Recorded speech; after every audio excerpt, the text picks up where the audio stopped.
వాక్యాన్ని ఆధారంగా చేసుకొని మనం ఈ ప్రతి మెసేజ్ కూడా వింటా ఉన్నాం. ఒకసారి ఆ వాక్యాన్ని చదవాల్సిందిగా కోరుతా ఉన్నాను. దేవుని యొద్దకు రండి, అప్పుడు ఆయన మీ యొద్దకు వచ్చును. పాపులారా, మీ చేతులను శుభ్రం చేసుకోండి. విమనస్కులారా, మీ హృదయమును పరిశుద్ధపరచుకోండి. చాలండి. ఈ మీటింగుల్లో ప్రధానంగా తీసుకున్నటువంటి వాక్యం ఏంటంటే, దేవుని యొద్దకు రండి, అప్పుడు ఆయన మీ యొద్దకు వచ్చును. మనం ఆయన దగ్గరికి వెళ్ళినట్లయితే ఆయన మన దగ్గరికి వస్తాడు. అలాగే పాపులారా, మీ చేతులను శుభ్రం చేసుకోండి అన్నది మన చేతులు మనం శుభ్రం చేసుకోవాలి.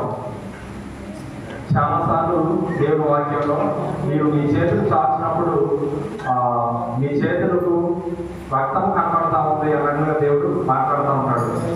మన చేతులకి ఏ పాపం అయితే అంటుందో ఆ చేతులు ఆయన వైపు చాచినప్పుడు ఆ పాపము ఆయన కనపడుతూ ఉంటుంది. మనకైతే మన చేతుల మీద ఏం కనపడదు, కానీ ఆయన కనపడుతూ ఉంటుంది కాబట్టి మనం మన చేతులు పరిశుద్ధపరచుకోవాలి.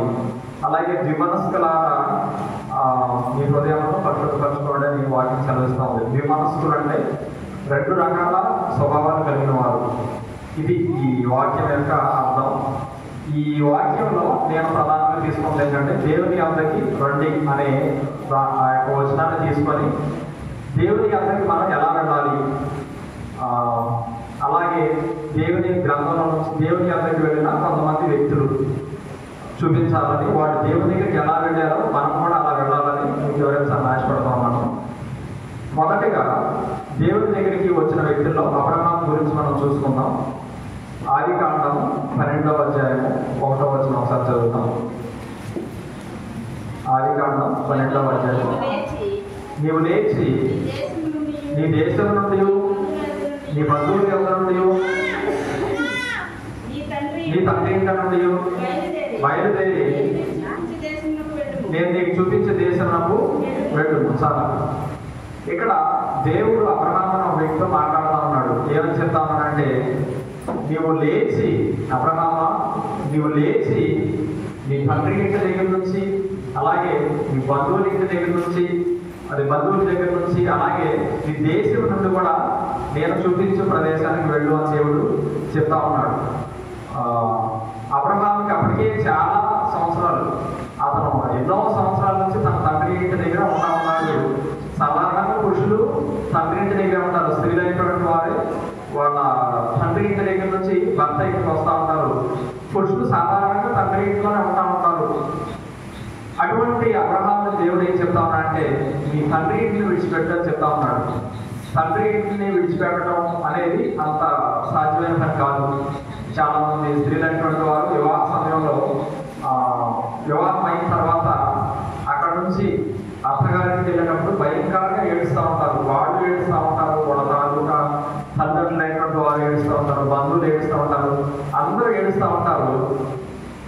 ఎందుకు ఏడుస్తూ ఉంటారు అంటే, తండ్రి ఇంటిని విడిచిపెట్టడం అనేది మనం అనుకున్నంత అంటే అది చిన్న విషయం కాదు.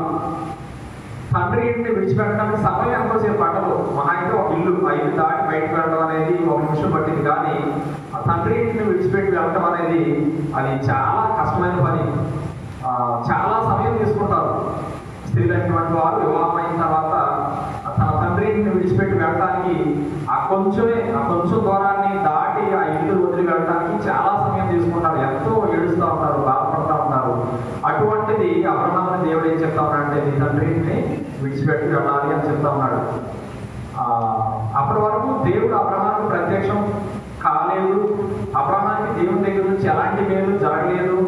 కానీ స్వరం ద్వారా దేవుడు ప్రత్యక్షమై నీ తండ్రి ఇంటిని విడిచిపెట్టని చెప్తా ఉన్నాడు. దానికి అబ్రహాము సిద్ధపడ్డాడు.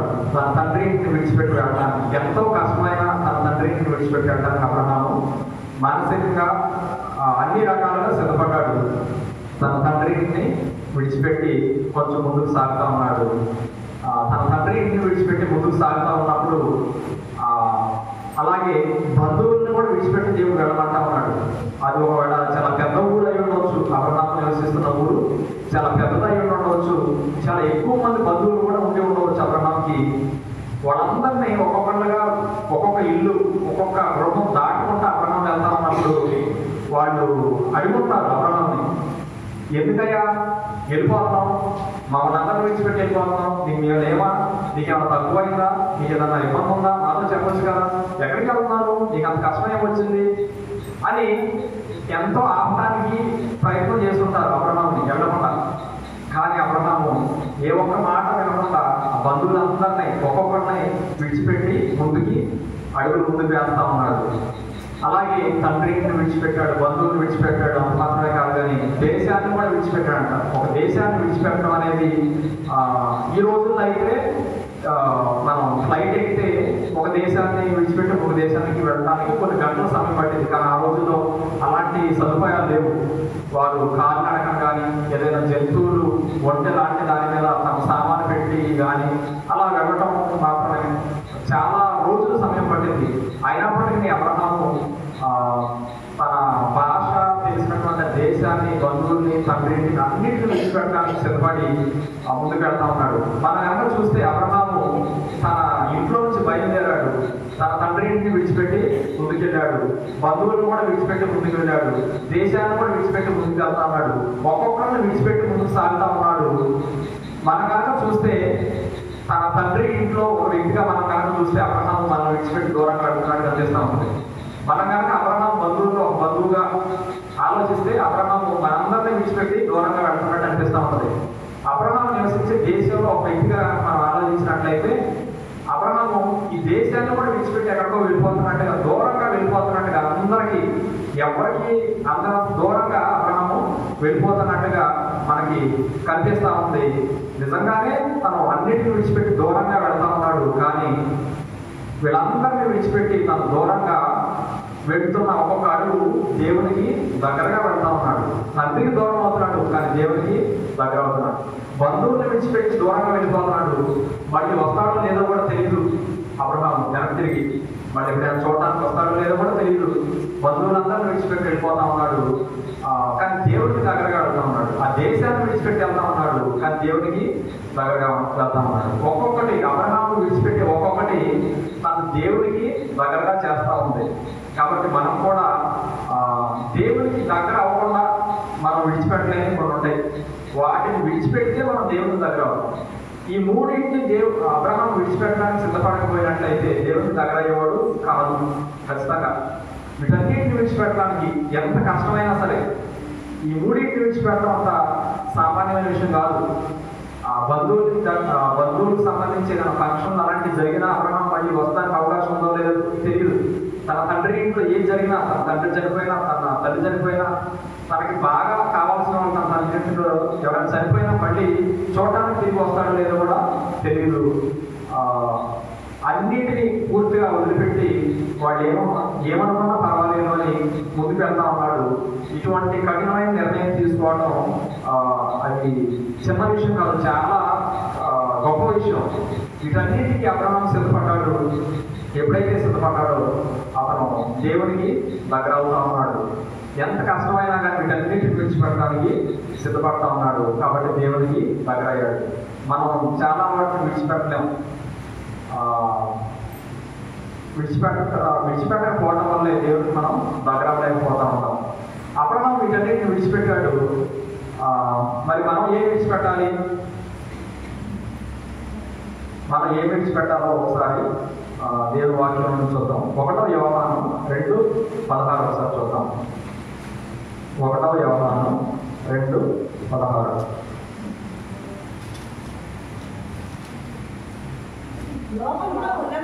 లోకంలో ఉన్నదంతయు అనగా శరీరాశయు, నేత్రాశయు, జీవపడంబము తండ్రి వల్ల పుట్టినము కాదు. చాలండి. మనం ఏం విడిచిపెట్టాలంటే లోకాన్ని విడిచిపెట్టాలి. అబ్రహాము తన తండ్రిని విడిచిపెట్టాడు, తన బంధువులందరినీ విడిచిపెట్టాడు, తన దేశాన్ని కూడా విడిచిపెట్టాడు. మనం ఏం విడిచిపెట్టాలి అంటే లోకాన్ని విడిచిపెట్టాలి. లోకము అంటే ఏం విడిచిపెట్టాలి? లోకంలో ఏముంది అంటే శరీరాశ, నేత్రాశ, జీవపుటము, ఈ 3 ఉన్నాయి లోకంలో. వాస్తవానికి ఈ 3 పదాలు కాదు, ఈ 3 గ్రూపులు. ఒక మనిషి చేసే పాపాలు ఎన్ని పాపాలైతే అంటే ఒక మనిషి అంటే ఒక మనిషి కాదు, మనుషులు చేసే పాపాలు లిస్టు రాస్తే చాలా పెద్ద లిస్ట్ వచ్చింది. దొంగతనం, వ్యభిచారం, అసూయ, కోపం, ఇట్లా చాలా పెద్ద లిస్ట్ వచ్చింది మనుషులు చేసే పాపాలు కనుక లిస్ట్ రాస్తే. ఆ పాపాలన్నిటిని 3 గ్రూపులుగా విభజిస్తే ఆ 3 గ్రూపుల పేర్లు ఇవి: శరీరాశ, నేత్రాశ, జీవము నమ్మము అనేది పాపాల యొక్క గ్రూపుల పేర్లు ఇవి. అందులో మొదటిగా శరీరాశ అంటే మన శరీరం గురించి మాట్లాడుతున్న దేవుని వాక్యం. ఈ 3 తండ్రి వల్ల పుట్టినవి కాదు అన్నారు, అంటే మన దేవుడి వల్ల పుట్టినవి కాదు. కాబట్టి వీటిని మనం విడిచిపెట్టాలి. శరీరాశ అంటే మన శరీరానికి కొన్ని ఆశలు ఉంటాయి, అలాగే కొన్ని స్వభావాలు కూడా ఉంటాయి. శరీరానికి ఉండే స్వభావాలు ఏంటి అంటే, మనల్ని ఎవరైనా మాట అన్నారనుకోండి వెంటనే కోపం వస్తుంది, బాధ వస్తుంది. ఇట్లా రకరకాల స్వభావాలు వస్తూ ఉంటాయి శరీరం నుంచి. అలాగే శరీరానికి కొన్ని ఆశలు కూడా ఉంటాయి. ఏం ఆశలు ఉంటాయి శరీరానికి అంటే, తినాలి, తాగాలి, సుఖించాలి, ఇటువంటి ఆశలు మన శరీరానికి వస్తూ ఉంటాయి. వాటిని మనం జయించగలగాలి. మనం కొత్త నిబంధనలో చూసుకున్నట్లయితే ఒక వ్యక్తి ఉన్నాడు, తను చాలా ఎక్కువ ధనాన్ని సంపాదించి తను జీవించడానికి సరిపడా కావాల్సినంత ధనాన్ని సంపాదించి తన ప్రాణంతో, అంటే తన శరీరంతో మాట చెప్తా ఉంటాడు. ఏమంటాడంటే, నా ప్రాణమా తినుము, తాగుము, సుఖించుము అని చెప్తా ఉంటాడు. ఆ రాత్రి దేవుడు తన ప్రాణాన్ని అడుగుతూ ఉంటాడు. శరీరానికి ఉండే ఆశలు ఈ తినటం, తాగటం, సుఖించడం. ఈ తినటం, తాగటం అనే దాన్ని పక్కన పెట్టినట్లయితే సుఖించడం అనే దాని గురించి మాట్లాడితే అందులో మళ్ళీ చాలా రకాలు ఉండడానికి అవకాశం ఉంది. సుఖించడం అంటే మనం సుఖాన్ని కోరుకుంటా ఉంటుంది ఈ శరీరం. అందులో ఉదాహరణకి ఫ్యాన్ లేకపోతే ఉండలేం, అది కూడా సుఖించడం అనే దాంట్లో భాగమే. ఇలా చాలా ఉంటాయి, సుఖించడం అనే దాంట్లో చాలా ఉంటాయి. అందులో శరీరానికి ఉండేటటువంటి ఒక ఆశ మనం వివరించడానికి ప్రయత్నం చేద్దాం. అన్నీ వివరించుకోవడానికి మనకి సమయం సరిపోదు. శరీరాశ అనే దానికి సంబంధించి దేవుడి గ్రంథంలో నుంచి శరీరాశను జయించిన వ్యక్తి, అలాగే జయించలేకపోయిన వ్యక్తి ఇద్దరు ఒకే సందర్భంలో మనకి ఉంటారు. అలాగే శరీరాశ తర్వాత మరొక ఆశ ఏంటంటే నేత్రాశ. ఈ నేత్రాశ, శరీరాశ అంటే శరీరానికి కలిగే వివిధ రకాలైనటువంటి ఆశలు. అలాగే నేత్రాశ అంటే మన కంటికి కలిగే ఆశలు. కంటికి కూడా కొన్ని ఆశలు కలుగుతూ ఉంటాయి. అలాగే జీవపు నమ్మము. ఈ శరీరాశ, నేత్రాశ కలిపి ఒకే సందర్భంలో, అలాగే శరీరాశను, నేత్రాశను జయించిన వ్యక్తి, అలాగే జయించలేకపోయిన వ్యక్తి, వీళ్ళిద్దరూ కూడా ఒకే సందర్భంలో ఉన్నారు. ఈ సందర్భాన్ని చూసినట్లయితే మనకి శరీరాశ, నేత్రాశ ఒకసారి చూసుకోవచ్చు. ఒకసారి దేవుని వాక్యం నుంచి చూద్దాం. ఆదికాండము 39వ అధ్యాయము 7వ వచనం ఒకసారి చూద్దాం. ఆదికాండము 39వ అధ్యాయం. అటు తర్వాత అతని యజమాని భార్య యోసేపు మీద కన్ను వేసి తనతో చేయించమని చెప్పాను. చాలు. ఇక్కడ ఒక సందర్భం కనపడతా ఉంది. పొతీఫరు అనే ఒక ఉద్యోగి ఉన్నాడు. అతను తనకు భార్య ఉంది. ఆ భార్య పేరేంటో మనకు రాయబడలేదు. ఆ ఇంట్లో యోసేపు అనే వ్యక్తి పనివాడిగా ఉంటా ఉన్నాడు. ఆ యజమానికి ఏమేం పనులు చేసి పెట్టాలో వాటన్నింటినీ చేస్తున్న వాడిగా, ఒక పనివాడిగా, లేదంటే ఒక బానిసలాగా ఉంటా ఉన్నాడు యోసేపు అనే ఒక యవనస్తుడు. ఈ యజమానికి భార్య ఏం చేసింది అంటే యోసేపు మీద కన్ను వేసింది. యోసేపు మీద కన్ను వేయడానికి గల కారణం ఏంటంటే, యోసేపు సుందరుడైనట్టు చూసి ఉంటుంది. ఆ పైన వచనాల్లో చూసినట్లయితే యోసేపు సుందరుడైనట్టు చూసి, అంటే చాలా మంది పనివాళ్ళు ఉంటారు. ఎందుకంటే ఈ పొతీఫరు అనే వ్యక్తి ఎక్కడ ఉద్యోగం చేస్తాడంటే రాజుగారి దగ్గర ఉద్యోగం చేస్తున్నాడు. రాజుగారి దగ్గర ఉద్యోగం అంటే మామూలు విషయం కాదు, చాలా గొప్ప ఉద్యోగం. అది సెంట్రల్ గవర్నమెంట్ జాబ్ లాంటిది అనుకోవచ్చు. అంత పెద్ద ఉద్యోగం చేసే వ్యక్తి ఇంట్లో చాలా మంది పనివాళ్ళు ఉండవచ్చు. అందులో యోసేపు ఒక పనివాడు. చాలా మంది పనివాళ్ళు ఉన్నారు, వాళ్ళందరినీ చూసింది. కానీ వీళ్ళందరిలో యోసేపు సుందరుడిగా కనిపించాడు. ఆ యోసేపు మీద తను కన్ను వేసి అని ఉంది. అంటే యోసేపుని చూసినప్పుడు ఆ స్త్రీకి ఇంపుగా కనపడతా ఉన్నాడు. ఎప్పుడైతే కనపడతా ఉన్నాడో ఇది నేత్రాశ అనే పాపానికి సాదృశ్యంగా మనకి కనపడతా ఉంది. చాలా మంది ఉన్నారు, వారిలో యోసేపుని చూసినప్పుడు ఆవిడికి ఆ కంటికి ఆశ కలుగుతూ ఉంది. ఇతను బాగున్నాడు, బలవంతుడిగా ఉన్నాడు, సుందరుడిగా ఉన్నాడు అని ఆవిడ కనిపిస్తూ ఉంది. ఇది నేత్రాశ అనే పాపం. ఈ నేత్రాశ అనే పాపం వల్ల ఏం చేస్తా ఉంది ఈ స్త్రీ అంటే శరీరాశ అనే పాపానికి కూడా గురవుతా ఉంది. యోసేపుని మాటి మాటికి శోధిస్తూ ఉంది. ఎలా శోధిస్తూ ఉంటుంది అంటే యోసేపు ఎక్కడుంటే అక్కడికి వెళ్తా ఉంటుంది ఈ స్త్రీ. అతనితో మాట్లాడడానికి ప్రయత్నం చేస్తూ ఉంటుంది, అతని వైపు చూడడానికి ప్రయత్నం చేస్తూ ఉంటుంది, అతని దగ్గర వెళ్ళడానికి ప్రయత్నం చేస్తూ ఉంటుంది. ఇవన్నీ ఎందుకు చేస్తుంది ఈవిడంటే ఈవిడ నేత్రాశ అనే పాపం ద్వారా పట్టుబడింది. కన్నుల మీద జయలేని వ్యక్తిగా ఉంది ఈ స్త్రీ.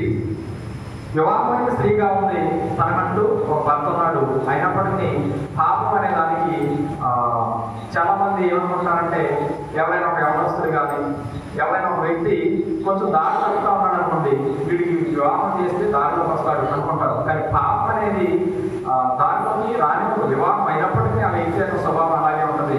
ఆ స్వభావాన్ని మార్చగలిగింది ఎవరంటే కేవలం దేవుడు మాత్రమే. మారు మనసు పొందినప్పుడు ఒక వ్యక్తి యొక్క స్వభావం మార్చబడింది తప్ప వివాహం అంటే లైన్లోకి వస్తాడు ఇట్లా మనం అనుకుంటున్నాయి కానీ అవన్నీ కూడా జరగని పనులు. కాబట్టి ఇక్కడ ఈ స్త్రీని చూసినట్లయితే మొదటగా కన్నుల మీద చేయలేని వ్యక్తిగా కనబడుతూ ఉంది. నేత్రాశ అనే పాపాన్ని ఆ పాపం చేత పట్టి ఏడవబడుతున్న స్త్రీగా కనబడుతూ ఉంది. దాని తర్వాత శరీర ఆశ అనే పాపం చేత కూడా ఈవిడ లోనవుతా ఉంది. యోసేపుని మాటి మాటికి శోధిస్తూ ఉంది. మరి యోసేపు ఏం చేస్తున్నాడు? ఆవిడ యోసేపు పై చూస్తుంది. ఈ స్త్రీ ఒక పురుషుడు వైపు చూసింది అనుకోండి, ఒకసారి రెండుసార్లు చూసినప్పుడు ఆటోమేటిక్గా ఆ పురుషుడు కూడా ఆ స్త్రీ వైపు చూడడానికి ప్రయత్నం చేస్తాడు. కానీ యోసేపు అలా చేయట్లేదు. ఆవిడ ఎన్నిసార్లు చూడనివ్వండి, ఇతను మాత్రం ఆవిడ వైపు చూడట్లేదు. ఎందుకు చూడట్లేదు అంటే ఆవిడ నేత్రాశ పాపాన్ని కలిగి ఉంది, కానీ యోసేపుకి కన్నుల మీద జయం ఉంది. ఆవిడ కన్నుల మీద జయం లేదు. మాటి యోసేపు వైపు చూడటం తప్ప ఆవిడ రెండో పని కనిపించట్లా. కానీ యోసేపుని చూసినట్లయితే ఆవిడ ఎన్నిసార్లు చూసినప్పటికీ కనీసం ఒక్కసారి కూడా తిరిగి ఆ స్త్రీ వైపు చూస్తున్న వ్యక్తిగా మనకు యోసేపు కనిపించడం లేదు. ఇది ఎలా సాధ్యం అంటే కన్నుల మీద జయం కలిగి ఉన్నప్పుడు ఇది సాధ్యం. చాలా మంది స్త్రీలు కానీ పురుషులు కానీ వాళ్ళకి తెలిసిన వ్యక్తులు కానివ్వండి, తెలియని వ్యక్తులు కానివ్వండి, మాటికి చూస్తూ ఉంటారు. వాళ్ళు ఎందుకు చూస్తారు వాళ్ళు కూడా తెలియదు. ఒక్కొక్కసారి అదే పనులు చూస్తూ ఉంటారు. కాబట్టి కన్నుల మీద జయం కొరకు ఒకవేళ ఎవరికైనా కన్నుల మీద జయం లేనట్లయితే కన్నుల మీద జయం కొరకు మనం ప్రార్థన చేయాలి. నేత్రాశ అనే పాపము మనలో ప్రవేశించకుండా మనం ఉండాలి. యోసేపుని చూసినట్లయితే ఈ కన్నుల మీద జయం కలిగిన వాడిగా ఉంటా ఉన్నాడు. కాబట్టి తన వైపు ఎన్నిసార్లు చూసినప్పటికీ తను ఏమాత్రం కూడా ప్రతిస్పందించడం లేదు. తను యవనస్తుడిగా ఉన్నాడు, ఉడుకు రక్తం కలిగిన వ్యక్తిగా ఉన్నాడు, మంచి దేహదారుణ్యం కలిగిన వ్యక్తిగా ఉన్నాడు, మంచి అంగసంతాలు కలిగిన వ్యక్తిగా ఉన్నాడు. అయినప్పటికీ కూడా వాటన్నిటిని బట్టి అరే నేను ఇంత అందంగా ఉన్నాను వీళ్ళందరిలో, కాబట్టి ఈ స్త్రీ నన్నేది వస్తుంది, వీళ్ళు ఎవరితో చూడలేదు అని ఏమనుకోలేదు. నేను అందంగా వాస్తవానికి యోసేపు చాలా అందంగా ఉంటాడు, కానీ దాన్ని ఆధారంగా చేసుకొని అతను కూడా చూడటం ఇటువంటి పనులు ఏమి కూడా యోసేపు చేయలేదు. కాబట్టి మనం కూడా ఇటువంటి కన్నుల మీద జయం కలిగిన వ్యక్తిగా అంటే నేత్రాశ అనే పాపము లేని వ్యక్తులుగా ఉండాలి. అలాగే శరీరాశ అనే పాపం కూడా లేని వ్యక్తిగా ఉన్నాడు యోసేపు. ఒకసారి 10వ వచనం కూడా చూద్దాం. అదే అధ్యాయము 39వ అధ్యాయం. దినదినము యోసేపుతో మాట్లాడుచుండెను, కానీ అతడు ఆమెతో శయనించుడికైనాను ఆమెతో నుండుడికైనాను మాట విన్నవాడు కాదు. చాలా ఈ స్త్రీ ఏం చేస్తా ఉంది అంటే ఈ పొతిఫరు భార్య దినదినము అతనితో మాట్లాడుతూ ఉంది, అతని దగ్గరికి వెళ్తా ఉంది, అతని వైపు చూస్తూ ఉంది. కానీ ఇతను ఈవిడ చేసే దాంట్లో దేనికి కూడా ప్రతిస్పందించడం లేదు. సరే మనం పద్దాక నా వైపే చూస్తున్నాం కదా, ఒక్కసారి చూద్దాంలే, చూడటమే కదా, మనం ఏం చేయట్లేదు కదా, తప్పు చూస్తే ఏమైంది అనుకోలేదు యోసేపు ఒకవేళ చూసినా అతన్ని గద్దించేవాళ్ళని ఎవరు లేరు. ఎందుకంటే తన అన్నదమ్ములు, సొంత అన్నదమ్ములే అతన్ని వీడు మా ముందు వీడు చంపేద్దాం అని నిర్ణయించుకొని ఆఖరికి దేవుడి కృపను బట్టి అతను చంపకుండా ఈ ఐగుప్తీయులకు బానిసగా వేశారు. తన తల్లిదండ్రులు లేరు, తన అన్నదమ్ములు లేరు, తను నాన్న వాళ్ళు అతన్ని వద్దనుకున్నారు, చేయనుకున్నారు. అటువంటి ఈ యోసేపు అక్కడ అతను ఎవరో కూడా ఎందుకు ఇలా చేస్తున్నాం, ఎందుకు చూస్తున్నాం, ఎందుకు మాట్లాడుతున్నాం అని అతను అడిగేవాళ్ళు, గర్జించేవాళ్ళు అక్కడ ఎవరు లేరు. అయినప్పటికీ కూడా యోసేపు తన భక్తి జీవితాన్ని తను కాపాడుకుంటా ఉన్నాడు. ఆవిడ మాటికి చూస్తూ ఉంది కానీ అతను చూస్తున్నవాడిగా లేడు. ఆవిడ మాటికి మాట్లాడుతూ ఉంది కానీ ఆ స్త్రీ యోసేపు సరే మాటే కదా, మాట మాట్లాడితే అందులో తప్పేముంది అని ఆవిడ మాట్లాడుతూ ఉంటే ఇతను కూడా మాట కలిపి మాట్లాడే వ్యక్తిగా లేడు. చాలా మంది ఎందుకయ్యా ఇలా మాట్లాడుతున్నాం పలానా స్త్రీతో, పలానా పురుషులతో అని యవనస్తులైనటువంటి వారిని వాళ్ళ తల్లిదండ్రులు కానీ ఇంకెవరైనా కానీ అడిగితే వాటి ఏం సమాధానం చెప్తారంటే మాట్లాడాను అంతేగా, నీకేం చేశాను, నా పాపం చేశానా, మాట్లాడాను అని వాళ్ళు కవర్ చేసుకుంటూ ఉంటారు. కానీ ఏసేపు అలా కవర్ చేసుకోవడానికి ప్రయత్నం చేయలేదు, మాట్లాడలేదు వాళ్ళు. కాబట్టి మనం కూడా ఏసేపు జీవితంలో నుంచి ఈ విషయాలు నేర్చుకోవాలి. ఆవిడ ఎన్ని ప్రయత్నాలు చేసినప్పటికీ కూడా అతనిలో ఎటువంటి ప్రతిస్పందన లేదు. ఆవిడ చూసింది, ఇతను చూడలేదు. ఆవిడ మాట్లాడింది, ఇతను తిరిగి మళ్ళీ ఆవిడతో మాట్లాడలేదు. ఆవిడ దగ్గరికి వచ్చింది, నేను కాదు కదా, ఆవిడే నా దగ్గరికి వచ్చింది, ఆవిడే నా దగ్గర వచ్చి మాట్లాడుతుంది అని కవర్ చేసుకోవచ్చు. కానీ యోసేపు అక్కడ నుంచి పారిపోయాడు, అక్కడ నిలబడలేదు. ఆవిడే నా దగ్గరికి వచ్చింది, నేనేం వెళ్ళలేదు, నా తప్పేమి లేదు అని తాను కవర్ చేసుకునే మాటలు మాట్లాడలేదు. కానీ ఆవిడ దగ్గరికి వస్తున్నప్పుడు పారిపోయాడు, ఆవిడ చూస్తున్నప్పుడు చూడకుండా ఉన్నాడు, ఆవిడ మాట్లాడుతున్నప్పుడు మాట్లాడకుండా ఉన్నాడు. కాబట్టి మనం కూడా ఇటువంటి వారిగా ఉండాలి. ఏ ఒక్క చర్యకు, ఈ స్త్రీ చేసే ఏ ఒక్క ప్రయత్నానికి యోసేపు వైపు నుంచి ఎస్ అనేటటువంటి సమాధానం రావట్లేదు. ఎన్నో ప్రయత్నాలు చేస్తుంది స్త్రీ, అతనితో మాట్లాడటానికి, అతనితో సమయం గడపడానికి, అతని దగ్గరికి వెళ్ళడానికి, అతని వైపు చూడటానికి ఎన్నో ప్రయత్నాలు చేస్తుందని ఒక్క ప్రయత్నానికి కూడా యోసేపు ద్వారాలు తెచ్చిన వాడుగా లేడు. ఎందుకని లేడు అంటే అతను దేవుడితో నింపబడినవాడు. నేత్రాశ, శరీరాశ ఈ రెండు లేనివాడిగా అతను ఉన్నాడు కాబట్టి దేవుడు అతను ఆశీర్వదించాడు, ఒక మంచి స్థానంలో ఉంచాడు. కాబట్టి మనం కూడా ఎటువంటి నేత్రాశ, శరీరాశ లేని వారుగా ఉండాలి.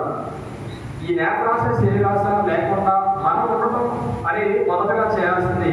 అంత మాత్రమే కాదు, మనల్ని చూసిన వారికి కూడా నేత్రాశ, శరీరాశ కలగకుండా ఉండాల్సిన బాధ్యత కూడా మన మీదే ఉంది. మనకి ఈ రెండు లక్షణాలు ఉండకూడదు, ఈ రెండు పాపాలు ఉండకూడదు. అదే సమయంలో మనం చూసిన వారికి ఈ నేత్రాశ అనే పాపము, అలాగే ఈ శరీరాశ అనే పాపము కలగకుండా ఉండాల్సిన బాధ్యత కూడా మనదే. నేను ఎంతో మంది దేవుడిని నమ్ముకున్న కొంతమంది యవనస్తుల్ని చూశాను. వాడు చదువుకునే కాలేజీలో లేదంటే వాడు చదువుకునే స్కూల్స్లో వాళ్ళ వైపు ఎవరైనా చూసి అట్రాక్ట్ అవుతారేమో, వాడు వీళ్ళ దగ్గరికి వచ్చి మాట్లాడతారేమో, ఆడపిల్లలు కానీ మగపిల్లలు కానీ వీళ్ళ దగ్గరకు వచ్చి మాట్లాడతారేమో, అరే మనం ఒక వ్యక్తిని ఆకర్షించే వారికి ఉండకూడదే, దేవుడి వైపు నడిపించాలే కానీ మన అందసందాలను చూపించి ఒక వ్యక్తిని మన వైపు ఆకర్షించకూడదే, మనం ఇలా ఉండకూడదే అని చాలా మంది కనీసం ముఖానికి పౌడర్ కూడా రాసుకోకుండా, కొంచెం జిడ్డుగా ఉన్నా సరే ఏంటో కనీసం పౌడర్ కూడా రాసుకోవట్లేదని టీచర్లు ఆ తోటి విద్యార్థులు అన్నా కానీ అవి కూడా పట్టించుకోకుండా నేను అందంగా కనపడటం వల్ల ఒక వ్యక్తి నా వైపు ఆకర్షించబడటం అనేది జరగకూడదు అనుకొని కనీసం ముఖానికి పౌడర్ కూడా రాసుకోకుండా ఉన్న విద్యార్థులు నేను చాలా మంది చూశాను, దేవుడు అనుకున్న బిడ్డలైనటువంటి వాళ్ళు. అలాగే కొంతమందికి జుట్టు చాలా అందం, ఈ జుట్టు ఉండటం వల్ల నేను చాలా అందంగా కనపడుతున్నాను, దీనివల్ల కొంతమంది నా వైపు ఆకర్షించబడుతున్నారు, కాబట్టి ఇట్లా జరగడానికి వీల్లేదు అనుకుని వాళ్ళ ముఖానికి ఎంత అందమైనా సరే ఆ జుట్టు పూర్తిగా తీసేసి, అంటే ఒక మాటలో చెప్పాలంటే జుట్టు పూర్తిగా తీసేస్తే ఎలా ఉంటుందంటే కొంతమంది ముఖం ఏకలు తీసేసిన కోడి ఎలా ఉంటుందో అలా ఉంటుంది. అంటే అంత హీనంగా ఉంటుంది, వికారంగా ఉంటుంది. అలా ఉన్నా పర్లేదు, వీడెవడా చదువుకునేవాడా లేదంటే గీతలు రాసుకునేవాడా అనుకున్నా పర్లేదు, కానీ నా వైపు ఎవరు చూడకుండా ఉంటే చాలు అనుకుని వాళ్ళు తగ్గించుకున్న వ్యక్తులు చాలా మంది నేను గమనించాను, చూశాను. దేవుడి వాక్యం ఏమి సెలవిస్తా ఉందంటే, నన్ను వెంబడించబోరువాడు తన్ను తాను ఉపేక్షించుకొని తన శిలువను ఎత్తుకున్న వాళ్ళని దేవుడి వాక్యం సెలవిస్తూ ఉంది. యేసుక్రీస్తుని మనం వెంబడించాలి అంటే మనం ఉపేక్షించుకోవాలి. ఉపేక్షించుకోవడం అంటే తగ్గించుకోవడం అంటే ఇది కూడా ఒక వ్యక్తి మన వల్ల తన హృదయాన్ని చెడగొట్టుకోకుండా, తన నేత్రాన్ని చెడగొట్టుకోకుండా, తన హృదయాన్ని పాడు చేసుకోకుండా నన్ను నేను తగ్గించుకుంటాను, నన్ను నేను వికారంగా అయినా సరే మార్చుకుంటాను అనుకుని కొంతమంది దేవుని కొరకు సిద్ధపడిన వారు ఎంతోమంది ఉన్నారు. కాబట్టి మనం ఏం చేయాలంటే సాధ్యమైనంత వరకు ఈ నేత్రాశ శరీరాశ అనే పాపంలో మనం ఉండటానికి వీలేదు. అదే సమయంలో మనం చూసిన వారికి నేత్రాశ శరీరాశ అనే పాపము కలగడానికి వీలు లేకుండా చూసుకోవాల్సిన బాధ్యత కూడా మన మీదే ఉంది. మీ నీతి శాస్త్రులు పరిశీలన నీతి కంటే మరి ఎక్కువ కానియాడలా అని ఉంటుంది. శాస్త్రులు పరిశీలించినటువంటి వాళ్ళు దశభాగం చేస్తారు, పుదీనాలో సోపులో అన్నింటిలో పదవులు చేస్తారు, చాలా చాలా చేస్తారు. మరి మీ నీతి వారి నీతి కంటే ఎక్కువ అవ్వాలి అని యేసుక్రీస్తు వారు చెప్తా ఉంటారు. కాబట్టి ఇతరులు కంటే కూడా మన నీతి ఎక్కువగా ఉండాలి అంటే మనం ఉపేక్షించుకోవాలి, మనం తగ్గించుకోవడం అంటే పెద్దలు మాట్లాడటం, లోబడటం ఇవి మాత్రమే కాదు. వీటితో పాటు మనం తగ్గించుకోవడానికి అన్ని రకాలుగా తగ్గించుకోవడానికి సిద్ధపడాలి. సిద్ధపడినప్పుడు మనం వీటిలో పడడం, అలాగే మనం చూసిన వారికి కూడా ఇటువంటి పాపం స్వభావం రాకుండా ఉండడానికి మనం కారణం అవడానికి అవకాశం ఉంది. కాబట్టి ఈ శరీరాశ నేత్రాశ అనే ఈ రెండు రకాల పాపాలను మనం విడిచిపెట్టాలి. దేవుడిని దగ్గర అవ్వాలి అంటే అబ్రహాము తన తండ్రి ఇంటిని, బంధువుల్ని, తన దేశాన్ని ఒక్కొక్కటిగా విడిచిపెట్టి దేవుడికి దగ్గరికి ఎలా వెళ్ళాడో మనం ఈ శరీరాశ నేత్రాశ జీవకుడము అనే మూడు రకాల పాపాలని విడిచిపెట్టాలి. అందులో శరీరాశ నేత్రాశ అని రెండు కలిపి ఉన్నటువంటి ఒక సందర్భాన్ని చూసాం. అలాగే జీవకుడము అనే మరి ఒక పాపం ఉంది. జీవకుడము అనేది ఈ జీవకుటంబం అనే పాపం ఉంటే ఆ వ్యక్తుల నుంచి బయటకు వచ్చే కొన్ని లక్షణాలు ఏంటంటే గర్వం వస్తుంది, అతిశయం వస్తుంది. ఈ లక్షణాలు బయటకు వస్తూ ఉంటాయి. మీరు కానీ లేదంటే మీరు ఎప్పుడైనా నిరకాలం జరుగుతా ఈ మాటలో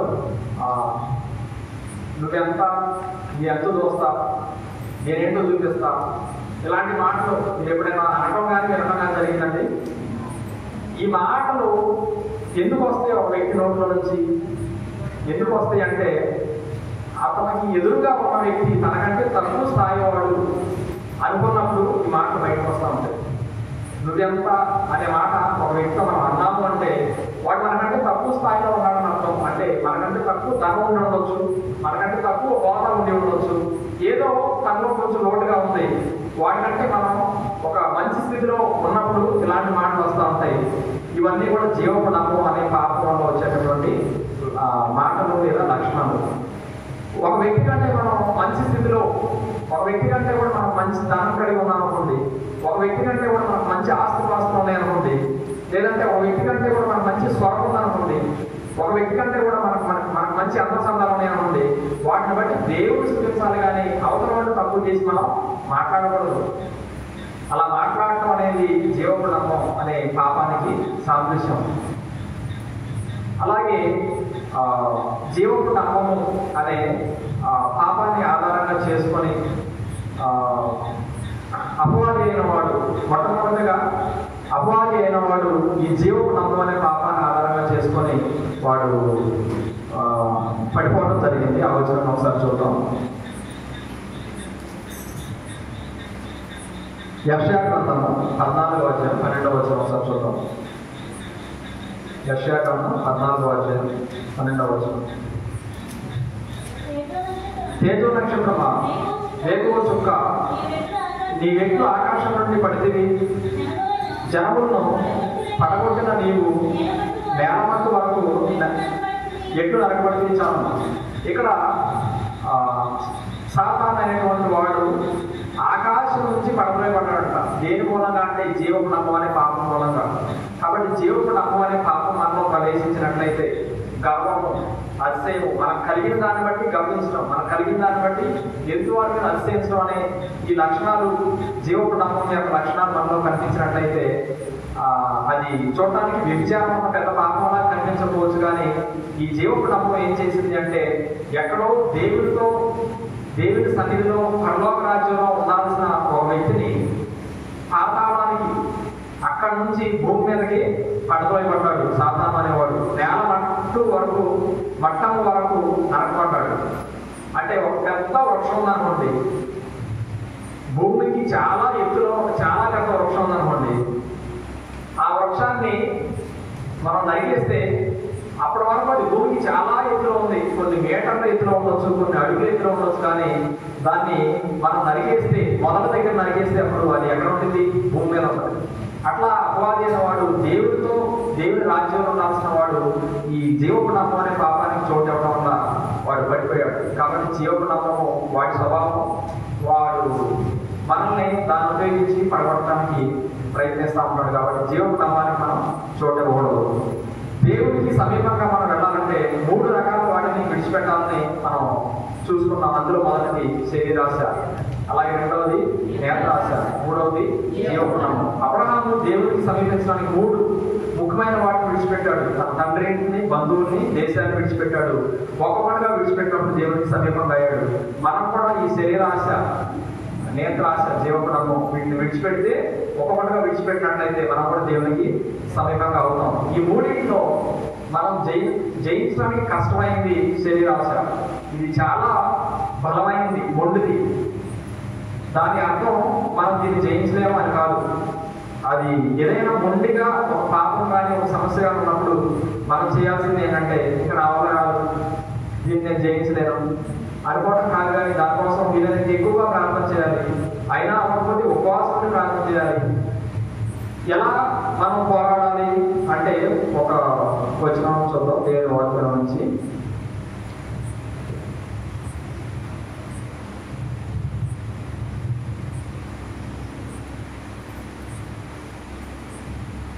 రక్తము కారణం అంతగా అని ఉండదు. ఒకసారి చూద్దాం.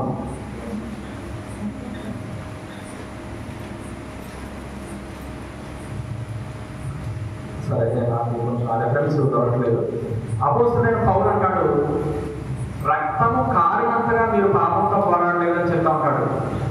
ఏదైనా ఒక పాపము చాలా బలంగా మనల్ని జయిస్తూ ఉంది, మనం ఎంత ప్రయత్నించినా దాని నుంచి బయటకు రాలేకపోతా ఉన్నాం, ఓడిపోతా ఉన్నాం, పడిపోతా ఉన్నాం, జారిపోతా ఉన్నాం అన్నప్పుడు మనం చేయాల్సింది ఏంటంటే, దేవా నేను ఎంతో ప్రయత్నం చేస్తున్నాను, నా వల్ల కావట్లేదు ప్రభా, కాబట్టి నేను కూడా దీంతో పాటు కొట్టుకెళ్ళిపోతున్నా అంటాం కాదు. కానీ అపోస్తలుడైన పౌలు చెప్తా ఉన్నాడు, రక్తం కారణంతగా పోరాడాలి అని చెప్తా ఉన్నాడు. అది శరీరాశి కావచ్చు, నేత్రాశి కావచ్చు, ఏదైనా కావచ్చు. ఏ పాపం అయితే దేవుడికి దగ్గరగా వెళ్ళకుండా మనల్ని పట్టి ఈడుస్తా ఉందో, లాగుతా ఉందో, ఆ పాపంతో ఎలా పోరాడాలని చెప్తా ఉందంటే దేవవాక్యం రక్తం కారణంతగా పోరాడమని చెప్తా ఉంది.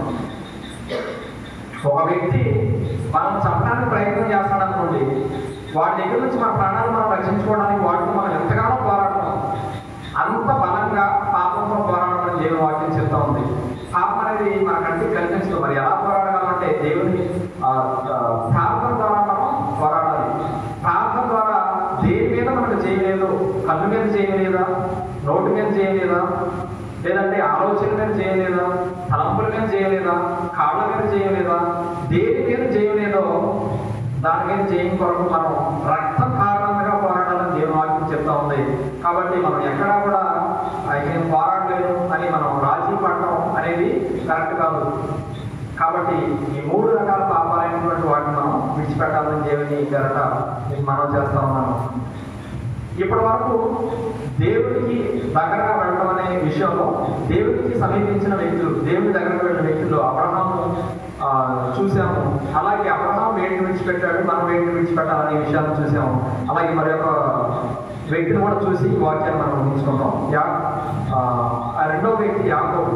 ఆదికాండం 32వ అధ్యాయం 24వ వచనం ఒకసారి చూద్దాం. ఆదికాండం 32వ అధ్యాయం 24వ వచనం. యాకోబు ఒక్కడే నిలిచిపోయాను, ఒక నరుడు తెల్లవారు వరకు అదంతో పెరిగినాడు. చాలా యాకోబు అనే ఒక వ్యక్తిని చూస్తా ఉన్నాం. ఈ యాకోబు తన మామ ఇంటి దగ్గర నుంచి తన 2 భార్యల్ని, తన పిల్లల్ని, తన పశువుల్ని, తన పనివాడిని అందరిని వెంట పెట్టుకొని తను బయలుదేరి వెళ్తా ఉన్నాడు. తన అన్న దగ్గరికి వెళ్తా ఉన్నాడు. తన అన్న చంపేస్తాడేమో, తన అన్నను మోసం చేశాడు, తన తండ్రిని మోసం చేశాడు. కాబట్టి తన అన్న మోసం చేసిన విధానాన్ని బట్టి ఇప్పటికైనా కనీసం తనకు నా మీద కోపం తగ్గిందో లేదో. తన అన్నని 2 సార్లు మోసం చేస్తాడు యాకోబు. మొదటగా జ్యేష్ఠత్వపు హక్కును దొంగిలిస్తాడు. తర్వాత తన అన్నకలాగా వేషాన్ని మారు వేషం వేసుకొని వెళ్ళి తన తండ్రి ముసలివాడి కళ్ళు కనపడిన పరిస్థితిలో ఉన్నప్పుడు నేను యోసేపుని నీ పెద్ద కొడుకుని అని చెప్పి ఆ దీవెనయ్యే నాకి అంటాడు. అప్పుడు యాకోబు ఏమంటాడంటే నీ స్వరం చూసి చిన్నవాడులాగా ఉన్నావయ్యా అని తడివి చూస్తాడు. తడివి చూసినప్పుడు ఎలాంటి అనుమానం రాకుండా అతను తాను ఒక ఏర్పాటు చేసుకుంటాడు. తడువు చూస్తే పెద్దోళ్ళలాగా ఉన్నావు, మరి స్వరం చూస్తేనేమో చిన్నోళ్ళలాగా ఉంది, సరే అని పెద్దవాడేమో అనుకుని అతను తీసుకొచ్చిన ఆహారాన్ని తిని ఆ పెద్దోడు అనుకుని ఆశీర్వాదాన్ని కూడా యాకోబుకి ఇచ్చేస్తాడు తన తండ్రి. అలా 2 సార్లు యాకోబు తన అమ్మని మోసం చేస్తాడు. కాబట్టి నన్ను చంపేస్తాడేమో అని భయంతో ఉన్నాడు. ఆ భయంతో ఉన్నప్పుడు ఈ యాకోబు చాలా పెద్ద జనాంగానికి, అంటే తన పిల్లల్ని, భార్యని, పశువుల్ని, పని వాళ్ళందరినీ తీసుకొని బయలుదేరినోడు వీళ్ళందరినీ పంపించేస్తాడు. వాళ్ళందరినీ పంపించేసి వెళ్ళండి అని చెప్పేసి వాళ్ళని పంపించేసి తను ఒక్కడే నిలబడతాడు. నిలబడి ఏం చేస్తాడంటే దేవుడి సన్నిధిలో అతను దేవుడి దగ్గరికి వెళ్తాడు. దేవుడి దగ్గరికి వెళ్ళినప్పుడు ఆ తర్వాత వచ్చినాన్ని కూడా మనం ఒకసారి చూద్దాం. 27వ వచనం ఒకసారి చూద్దామండి. ఆయన నీ పేరేమని అడగగా అతడు యాకోబు అని చెప్పాను. చాలా యాకోబు తనకు కలిగిన వాటి అన్నింటిని పంపించేసి తనొక్కడే ఆగి, తన ఉన్న ప్రదేశంలో ఆగి మీరు వెళ్ళండి అని తనొక్కడే నిలబడి దేవుడితో గడపడానికి, దేవుడి దగ్గరికి వెళ్ళడానికి, దేవుడిని సమీపించడానికి ప్రయత్నం చేస్తా ఉన్నప్పుడు దేవుడు తన దగ్గరకు వచ్చినప్పుడు దేవుడికి తాను ఏమని చెప్పుకుంటా ఉన్నాడంటే ఈ పేరేంటి అని అడిగినప్పుడు యాకోబు అని చెప్తా ఉన్నాడు. మనం చాలాసార్లు చూసాం, యాకోబు అంటే పేరు మాత్రమే కాదు, మోసగాడు అనుకోండి, మోసగాడని చెప్తున్నాడు. కానీ ఇప్పటి వరకు యాకోబు ఎక్కడా కూడా నేను మోసగాడిని, మోసం చేశాను, ఎలా చేశాను అని ఎవరి దగ్గర ఒప్పుకోలేదు. తన అన్న దగ్గర ఒప్పుకోలేదు, తన తండ్రి దగ్గర ఒప్పుకోలేదు, అందరినీ మోసం చేశాడు. కానీ దేవుడి దగ్గర నిలబడి తన మోసాన్ని ఒప్పుకుంటా ఉన్నాడు. నేను మోసం చేశానయ్యా అని దేవుడి దగ్గర తన నిజ స్వరూపాన్ని ఒప్పుకుంటా ఉన్నాడు. తన తండ్రి అయిన ఇస్సాకు దగ్గరికి ఎలా వెళ్ళాడు యాకోబులాగా వెళ్ళాల, ఏశావులాగా వెళ్ళాడు, మారు వేషంతో వెళ్ళాడు. కానీ దేవుని దగ్గరికి వచ్చినప్పుడు మాత్రం ఏ వేషం లేదు కానీ తన నిజ స్వరూపాన్ని ఒప్పుకుంటా ఉన్నాడు. మనలో చాలా మంది దేవుని సన్నిధికి మనుషుల దగ్గర మంచోడ్లా కనిపించడానికి ఎన్నో ప్రయత్నాలు చేస్తాం. మనుషులకు తెలియకుండా ఎన్నో రహస్యమైన జీవితాలు మనం ఉంటాయి. చాలా మంది యవనస్తులైనటువంటి వారు లేదా వివాహమైనటువంటి వారు కూడా భర్తకి తెలియకుండా భార్యకి రహస్యమైన జీవితం, భార్యకి తెలియకుండా భర్తకి రహస్యమైన జీవితం, తల్లిదండ్రులకి తెలియకుండా పిల్లలకి రహస్యమైన జీవితం, పిల్లలకి తెలియకుండా తల్లిదండ్రులకి రహస్యమైన జీవితం. చూడటానికి అందరూ కలిసినట్టే ఉంటారు, ఒకే ఇంట్లో ఉంటారు, ఒకే చోట ఉంటారు, కానీ ఒకరికి తెలియకుండా మరొకరు రహస్యాన్ని మెయింటైన్ చేస్తూ ఉంటారు. ప్రతి ఒక్క వ్యక్తి జీవితంలో ఏదో ఒక రహస్యం కలిగిన వారుగా ఈ రోజుల్లో మనుషులు ఉంటా ఉన్నారు. యాకోబు ఆ రహస్యాలన్నీ కూడా దేవుడిగా ఒప్పుకుంటా ఉన్నాడు. నేను మోసగాడినయ్యా అని తన మోసాన్ని ఒప్పుకుంటా ఉన్నాడు. తన తండ్రి దగ్గర ఒప్పుకోలేదు అలాగా. తన తండ్రి దగ్గరికి యాకోబులాగా కాకుండా ఏసేపులాగా వెళ్ళాడు, మారు వేషంతో వెళ్ళాడు. కానీ దేవుని దగ్గరికి ఏ వేషం లేదు. ఆ వేషాలన్నీ తీసేసి దేవుని దగ్గరికి తను ఎలాంటి వాడో తన నిజ స్వరూపాన్ని తీసుకొని దేవుని దగ్గరికి వస్తా ఉన్నాడు. ఎప్పుడైతే తను దేవుని దగ్గర కూడా మారువేషంలో కాకుండా తను ఎలా ఉన్నాడో అలాంటి వాడిగా తన నిజ స్వరూపాన్ని తీసుకొని దేవుని దగ్గరికి వచ్చినప్పుడు, తన నిజ స్వరూపాన్ని దేవుని దగ్గర ఒప్పుకున్నప్పుడు దేవుడు అతన్ని క్షమించి అతన్ని మోసగాడి నుంచి ఆశీర్వదించబడిన వాడిగా ఇక మీద నీవు యాకోబు అనబడవు కానీ ఇశ్రాయేలు అని దేవుడు తన పేరుని మారుస్తూ ఉంటాడు. మనుషుల దగ్గర మనం మంచివారుగా మనకి ఎంత రహస్యమైన జీవితం ఉన్నా సరే రెండవ కంటికి తెలియకుండా ఎంత రహస్యమైన జీవితాన్ని మనం కలిగి ఉన్నప్పటికీ కూడా కనీసం దేవుడి దగ్గర మనం ఒప్పుకునే వ్యక్తులుగా ఈ రోజుల్లో చాలా మంది మనుషులు ఉండటం లేదు. దేవుడి దగ్గర కూడా అలాగే రావడానికి ప్రయత్నం చేస్తూ ఉన్నారు. అంటే దేవుడి దగ్గరికి వచ్చి ఇదిగో దేవా నేను ఎవ్వరికి తెలియకుండా ఎలాంటి రహస్యమైన పాపంలో ఉన్నాను, నేను ఇలాంటి పాపంలో ఉన్నట్టు, నేను ఇలాంటి పరిస్థితిలో ఉన్నట్టు ఎవ్వరికి తెలియదయా. నా తల్లికి తెలియదు, నా తండ్రికి తెలియదు, నా అన్నకి తెలియదు, నా తమ్ముడికి తెలియదు, నా భార్యకి తెలియదు, నా భర్తకు తెలియదు, నా బిడ్డకి తెలియదు.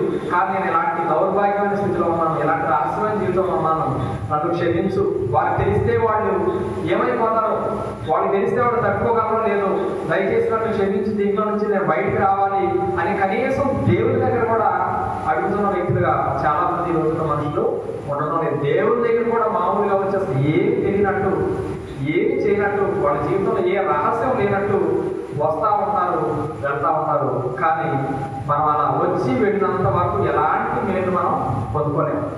యాకోబు ఎందుకు ఏశావులాగా మారువేషంతో వెళ్ళాడు ఇసాకు దగ్గరికి? ఎందుకు వెళ్ళాడంటే, మొదటిది ఇసాకి కళ్ళు కనపడడం కాబట్టి తన దగ్గరికి వచ్చింది పెద్దవాడు చిన్నవాడు తెలియదు కాబట్టి తనని ఈజీగా మోసం చేయొచ్చు, అది మొదటి కారణం. రెండవ కారణం ఏమై ఉంటుంది? ఆశీర్వాదాలు దొంగిలించడానికి వెళ్ళాడు. తన తండ్రి చనిపోయేటట్టున్నాడు, చనిపోయే ముందు పెద్దవాడిని పిలిచి ఆశీర్వదించి చనిపోవాలా అనుకున్నాడు. అదేదో నేనే పెద్దవాడిలాగా మారువేషంలో అయితే ఆశీర్వాదాలు నేనే దొంగతనంగా దొంగిలించవచ్చు, తీసుకోవచ్చు అనుకొని వెళ్ళాడు. కానీ నిజమైన ఆశీర్వాదం తనకి అప్పుడు రాలేదు. తన మారువేషంతో వెళ్ళి ఇస్సాకు అన్ని ఆశీర్వాదాలు ఇచ్చేస్తాడు, ఒక్కడు కూడా మిగిలి ఉండదు. పెద్దోడు వచ్చి తండ్రి కనీసం ఒక్క ఆశీర్వాదం కూడా మిగిలిలేదా అని దగ్గర లేదయా, ఒక్క ఆశీర్వాదం కూడా నేను మొత్తం నీ తమ్ముడికి ఇచ్చేశాను, నీకులాగా వచ్చి మోసం చేసి ఆశీర్వాదాలన్నీ వాడి పట్టిపోయాడు, ఒక్క మేలు కూడా నీకు ఇవ్వడానికి లేదు, శాపం తప్ప అని ఇస్సాకు మాట్లాడుతూ ఉంటాడు. కానీ అప్పుడు రాలేదు యాకోబుకి నిజమైన ఆశీర్వాదం.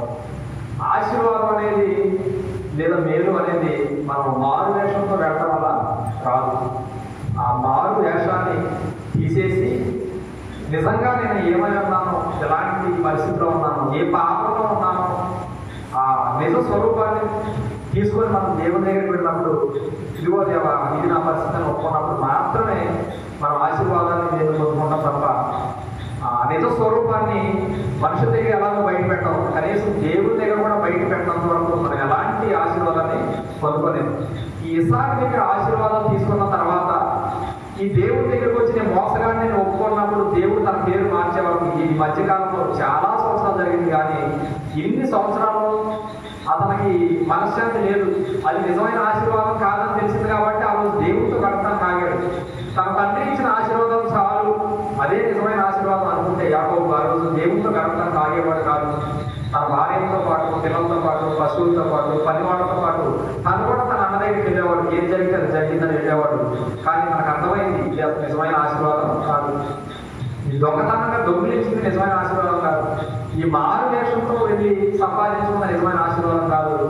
నిజమైన ఆశీర్వాదం నా రహస్యాన్ని ఒప్పుకున్నప్పుడు, నా మోసాన్ని ఒప్పుకున్నప్పుడు నాకు లభించింది అని అర్థం చేసుకొని తన మోసాన్ని ఒప్పుకోవడానికి, తన రహస్యాన్ని దేవుడికి వివరించడానికి, దేవుడి దగ్గర ఒప్పుకోవడానికి సిద్ధపడి తను దేవుడి సన్నిధిలో ఏకాంతంగా గడిపాడు. కాబట్టి మనం కూడా దేవుడి సన్నిధిలో మన పాపాలు, మన రహస్యంగా చేసినటువంటి ప్రతి దాన్ని ఒప్పుకున్నప్పుడు నిజమైన ఆశీర్వాదాన్ని, నిజమైన దేవుడిని మనం పొందుకోగలం. కాబట్టి ఈ ఇప్పటి వరకు చూసుకున్న వాక్యంలో దేవుడి దగ్గరికి వెళ్ళిన ఒక ఇద్దరు వ్యక్తులు చూసుకున్నాం. అందులో మొదటిది అబ్రహాము, తన దేవుడి దగ్గరికి ఎలా వెళ్ళాడు, మనం ఎలా వెళ్ళాలి. అలాగే రెండవది యాకోబు, తన దేవుడి దగ్గరికి ఎలా వెళ్ళాడు, మనుషుల దగ్గరికి ఎలా వెళ్ళాడంటే మారు వేషంలో వెళ్ళాడు యాకోబు. కానీ దేవుడి దగ్గరికి ఆ వేషాలన్నీ తీసేసి తన నిజ స్వరూపాన్ని తీసుకొని వచ్చాడు. నేను ఇలాంటి పరిస్థితిలో ఉన్నానయా అని ఒప్పుకున్నప్పుడు తన నిజమైన ఆశీర్వాదాన్ని పొందుకున్నాడు. కాబట్టి మనం కూడా అటువంటి వారిగా ఉంటాము. చిన్న ప్రార్థన చేసుకుని వాక్యాన్ని మనం ముగించుకుందాం. కొద్దిసేపు కళ్ళు మూసుకొని మనం ప్రార్థన చేసుకుందాం. మహోన్నతుడ మహాగణుడ పరిశుద్ధ నామమున వందనాలు.